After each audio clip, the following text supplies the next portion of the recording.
Hello friends, అందరూ ఎలా ఉన్నారు? ఈ వీడియోలో అయితే సాంబార్ 15 మినిట్స్లో ఎలా చేసుకోవాలో చూద్దామండి. అసలు చాలా ఈజీ. వీడియో మొత్తం స్కిప్ చేయకుండా చూడండి, ఎలా మీకే తెలుస్తుంది.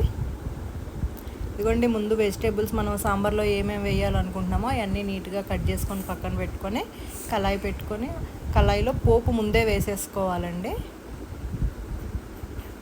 వెల్లుల్లిపాయలు, జీలకర్ర, ఆవాలు, పచ్చిమిర్చి, కరివేపాకు వేసుకొని అవి కొంచెం వేగిన తర్వాత మనం ఏ వెజిటేబుల్స్ సాంబార్లో వేయాలనుకుంటున్నామో అవన్నీ వేసేయాలండి. యాక్చువల్గా సాంబార్ ఏంటి అంటే లాస్ట్లో పోపు వేస్తాం కదా, ఇది అలా కాకుండా ముందే పోపు వేసుకొని వెజిటేబుల్స్ అన్నీ కొంచెం ఫ్రై చేసేసుకోవాలండి.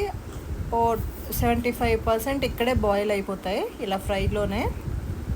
అప్పుడు మనకి సాంబార్ చాలా ఈజీ అవుతుంది. లేదంటే పప్పులో మనం వెజిటేబుల్స్ని బాయిల్ చేయాలి అంటే చాలా టైం టేకెన్ కదా. ఇగోండి, ఇదైతే ఈ మెథడ్ అయితే మట్టుగా చాలా ఈజీగా అయిపోతుంది. సాల్ట్ వేసుకుంటాం. మొత్తం సాంబార్కి మనకి ఎంత కావాలో అంత సాల్ట్ వేసుకుంటాం. ఇలా దగ్గరికి కుక్ అయిపోయిన తర్వాత పప్పు ముందుగానే ఉడకబెట్టుకొని పక్కన పెట్టుకున్నాం కదా. ఇదిగోండి, ఇందులో కొంచెం అల్లం వెల్లుల్లి పేస్ట్ వేసి కలుపుకుంటున్నాను. అల్లం వెల్లుల్లి పేస్ట్ పచ్చి స్మెల్ పోయినంత వరకు వేయించుకోవాలండి. అది పచ్చి స్మెల్ పోయేటప్పటికే మొత్తం వెజిటేబుల్స్ అన్నీ బాయిల్ అయిపోతాయి. అసలు చాలా ఈజీ అండి. చూడండి ఇలా. ఇప్పుడు మనం పప్పు బాయిల్ చేసుకున్నది కొంచెం మెత్తగా మెదుపుకోవాలి. అయిపోయింది. కొంచెం పసుపు వేసుకుంటున్నా ఈ వెజిటేబుల్స్లో వేసుకొని బాగా కలుపుకోవాలి.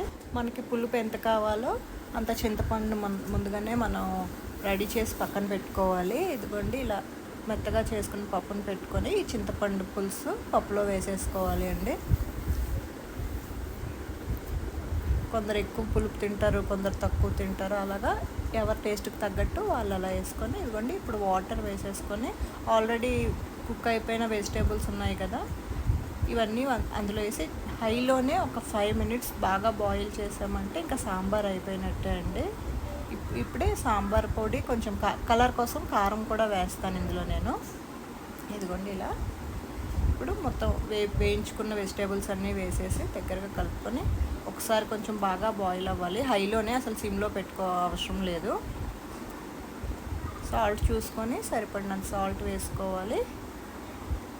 ఇదిగోండి, నేను ఇప్పుడు కరివేపాకు కూడా ఇక్కడే వేస్తాను.